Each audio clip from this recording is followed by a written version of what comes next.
صباح الفل عليكم حبايب قلبي. ايه رايكم النهارده تيجي نعمل مع بعض العظمه دي والجمال دوت والطعامه دي؟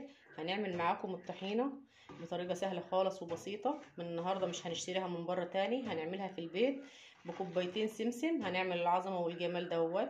يلا بينا نروح نشوف هنعملها ازاي. يلا بينا نسمي بسم الله ونصلي على الرسول ونشوف احنا هنعمل الطحينه بتاعتنا ازاي وايه المكونات بتاعتنا. معانا صينيه، اي صينيه نحط فيها كوبايتين السمسم وكوبايه سوداني وكوبايه دقيق نعبروا بيه السمسم والسوداني. هي كلها كوبايه واحده نعبر بيها كل حاجه ونقلبهم تقليبه مع بعض. وعلى البوتاجاز نحمص كله نطلع منه الرطوبه.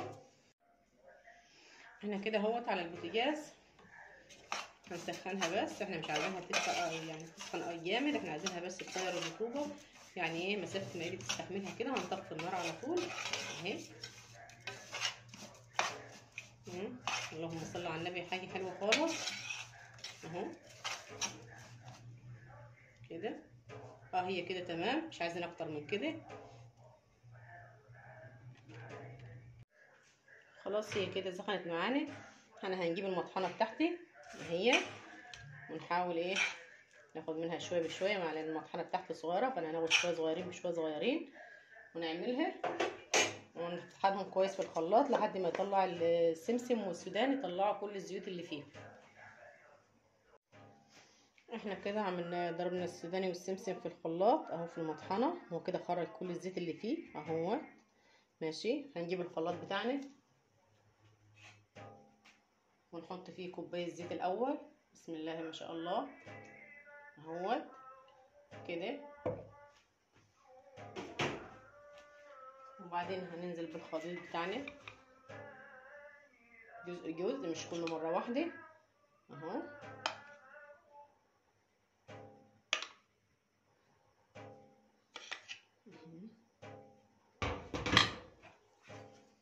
وهنضرب في الخلاط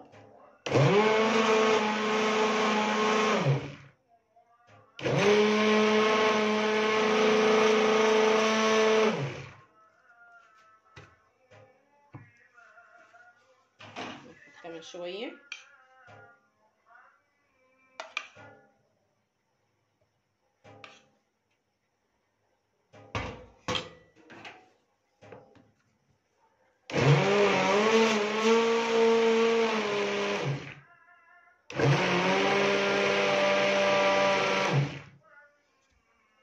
هنكمل كده الخليط كله في الخلاط كده. احنا خلصنا الطحينه بتاعتنا ما شاء الله اللهم بارك، حاجه جميله خالص بسم الله ما شاء الله، حاجه حلوه خالص بسيطه خالص اهي.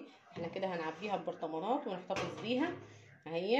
برطمانات اهي مغسوله ومتعقمه وناشفه كويس عشان لو في ميه ما تبوظش مننا الطحينه اهوت. اللهم صل على النبي ما شاء الله، القوام بتاعها جميل خالص خالص اهوت، حاجه كده جميله جميله.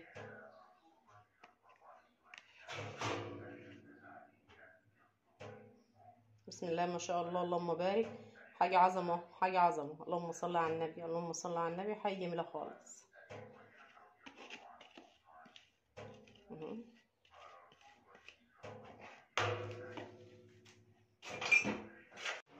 كده الطحينة بتاعتنا هي جاهزة، احنا عبيناها ببرطمانات جزاز جاهزة على التقديم وبألف هنا وشفا. يا ريت تجربوها وتقولوا لي في الكومنتات ايه رأيكم.